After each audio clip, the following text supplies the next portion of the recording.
رسول اکرم صلی اللہ علیہ وسلم کی اونٹنی کا نام القصوہ تھا۔ قصوہ اونٹنی قبیلہ بنی قشیر کے چراہ گاہوں میں پیدا ہوئی۔ اس کی رنگت سرخی مائل تھی۔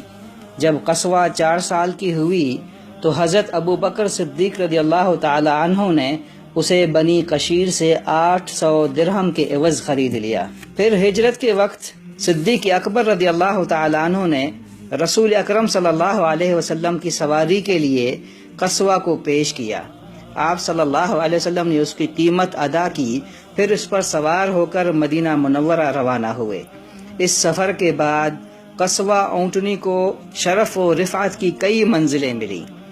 مدینہ منورہ پہنچنے کے بعد آپ صلی اللہ علیہ وسلم انصار کے جس مکان یا محلے سے گزرتے، وہاں کے لوگ آپ کی اونٹنی کی نکیل پکڑ لیتے اور عرض کرتے، آپ صلی اللہ علیہ وسلم ہمارے ہاں تشریف لائیے، مگر آپ صلی اللہ علیہ وسلم فرماتے کہ اونٹنی کی نکیل چھوڑ دو، یہ اللہ کی طرف سے معمور ہے۔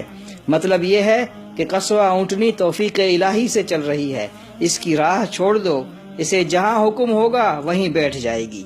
نیز اونٹنی کے بیٹھنے کے مقام پر ہی مسجد نبوی کی تعمیر ہوگی اور وہیں رسول اکرم صلی اللہ علیہ وسلم قیام فرمائیں گے۔ قصوہ چلتی رہی یہاں تک کہ اس مقام پر پہنچ کر بیٹھ گئی جہاں آج مسجد نبوی ہے۔ اللہ تعالیٰ نے قصوہ کو وہ طاقت و قوت عطا کی وحی کے بار کو برداشت کر سکتی تھی۔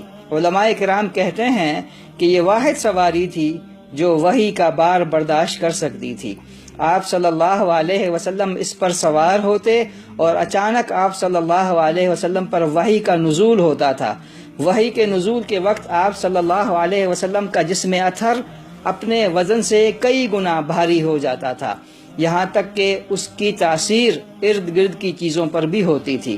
حضرت عائشہ صدیقہ رضی اللہ تعالی عنہا فرماتی ہیں، رسول اللہ صلی اللہ علیہ وسلم قصوہ پر سوار ہوتے اور اچانک وحی کا نزول ہوتا۔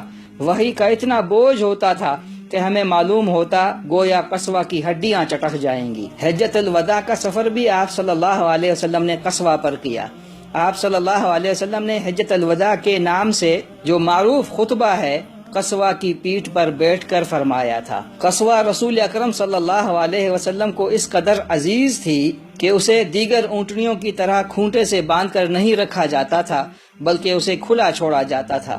قصوہ کا دائمی مسکن جنت البقیع کے قریب ایک چراہ گاہ تھی، وہاں قصوہ قرب و جوار کی جھاڑیوں سے چرتی تھی۔ قصوہ رسول اکرم صلی اللہ علیہ وسلم کی خدمت میں 11 سال تک رہی۔ آپ صلی اللہ علیہ وسلم کی وفات جہاں تمام صحابہ کرام کے لیے عظیم صدمہ تھا، وہاں قصوہ کے لیے بھی حضور اکرم صلی اللہ علیہ وسلم کی وفات کسی بڑی مصیبت سے کم نہ تھی۔ صحابہ کرام اس صدمے سے نکل آئے، مگر قصوہ کو رسول اکرم صلی اللہ علیہ وسلم کی جدائی برداشت نہ ہو سکی۔ شدت غم کی وجہ سے وہ خود اپنا بوجھ اٹھانے کے قابل نہ رہی۔ قصوہ نے کھانا پینا ترک کر دیا، آنکھوں سے مسلسل آنسو بہتے رہے، یہاں تک کہ صحابہ کرام نے اس پر رحم کھاتے ہوئے اس کی آنکھوں پر پٹی باندھ دی۔ رسول اکرم صلی اللہ علیہ وسلم کے وصال کے بعد قصوہ پر کوئی سوار نہ ہوا۔ پھر حضرت ابو بکر صدیق رضی اللہ تعالی عنہ کی خلافت کا 1 سال پورا بھی نہیں ہوا تھا کہ قصوہ بھی اس دنیا سے رخصت ہو گئی۔